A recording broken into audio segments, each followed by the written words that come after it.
मुझे आश्चर्य है कि परमाणु परीक्षण की भी आलोचना की गई। पूछा गया देश के सामने कौन सा खतरा था। मैं 1974 में सदन में था जब श्रीमती इंदिरा गांधी के नेतृत्व में परमाणु परीक्षण किया गया था। हमने उसका स्वागत किया था, प्रतिपक्ष में थे फिर भी स्वागत किया था, क्योंकि देश की रक्षा के लिए वो किया गया था। उस समय कौन सा खतरा था? क्या आत्मरक्षा की तैयारी तभी होगी जब खतरा होगा? अगर तैयारी पहले से हो तो जो खतरा अगर आने वाला है तो खतरा भी दूर हो जाएगा। खतरा अमल में नहीं आएगा।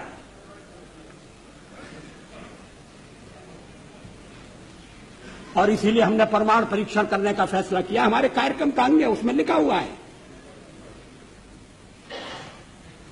कोई छुपी हुई बात नहीं थी, कोई रहस्य नहीं था।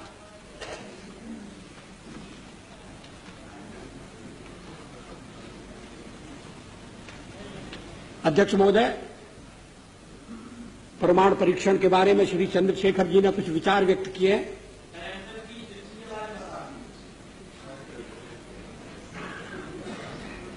मुझे खेद है कि मैं उनके विचारों से सहमत नहीं हो सकता। उनके चिंतन की एक विशिष्ट धारा है।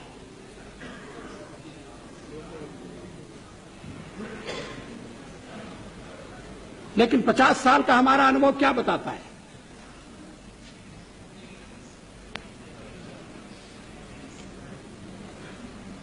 क्या रक्षा के मामले में हमें आत्मनिर्भर नहीं होना चाहिए? केवल एक पड़ोसी नहीं, हमारे अनेक पड़ोसी हैं। इस समय यूरोप में क्या हो रहा है वो एक चेतावनी है।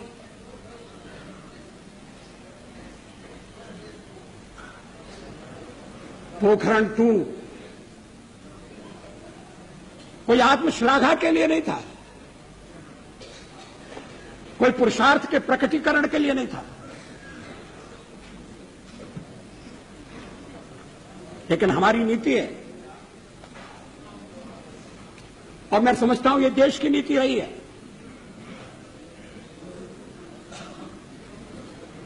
कि मिनिमम डिटरेंट होना चाहिए।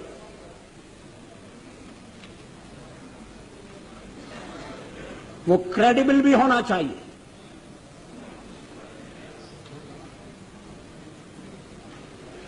इसलिए परीक्षण का फैसला किया गया। उसके कारण कुछ कठिनाइयां आएंगी, हमें मालूम था, लेकिन देश उन कठिनाइयों का सफलतापूर्वक सामना करेगा, यह भी हमको विश्वास था और ऐसा ही हुआ। आर्थिक प्रतिबंध हमें आगे बढ़ने से नहीं रोक सके। रक्षा संबंधी फैसले करने से हमें विरत नहीं कर सके।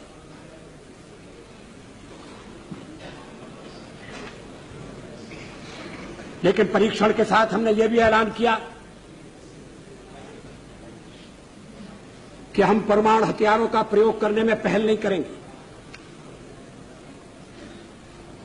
No first use. हमने यह भी कहा कि जिनके पास परमाणु शस्त्र नहीं है, हम उनके विरुद्ध उनका उपयोग नहीं करेंगे।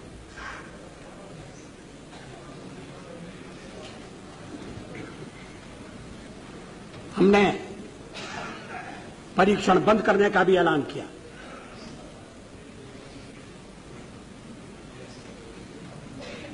सचमुच में पोखरण में हम एक और परीक्षण कर सकते थे,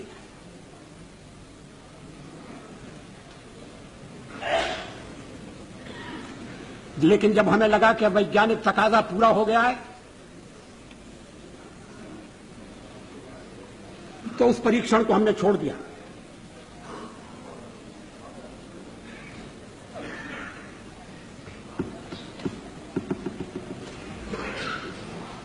एटमी हथियार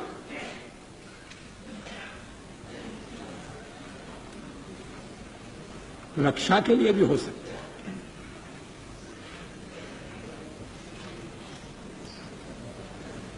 युद्ध टालने के लिए उनका प्रयोग हुआ है।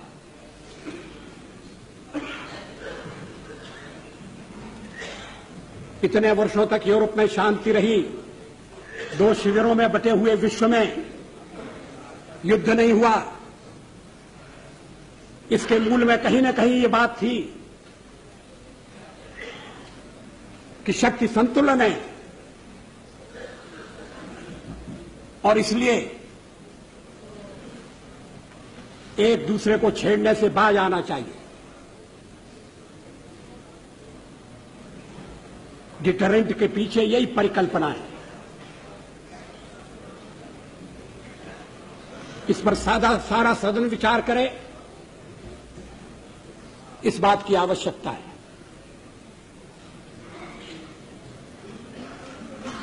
आलोचना तो अग्नि 2 की भी हुई है।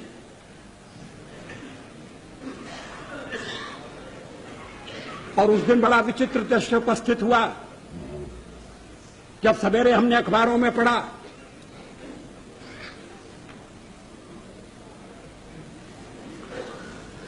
कि हमारे एक पुराने मित्र ने, हमारी एक पुरानी मित्र ने हमारे ऊपर दोषारोपण किया कि हम दबाव में आ गए हैं, इसलिए अग्नि 2 का परीक्षण रोक दिया गया है। और उसी समय परीक्षण हो चुका था और अग्निशिखा अपने गंतव्य की ओर दौड़ रही थी। अगर उस दिन हम परीक्षण न करते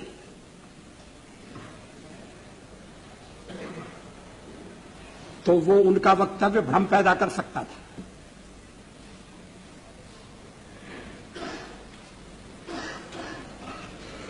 विदेशों में भी भ्रांति उत्पन्न कर सकता था। अध्यक्ष महोदय, 13 महीने के अपने कार्यकाल में कभी हमने अंतर्राष्ट्रीय दबाव में आकर कोई फैसला नहीं किया, न हम आगे करेंगे।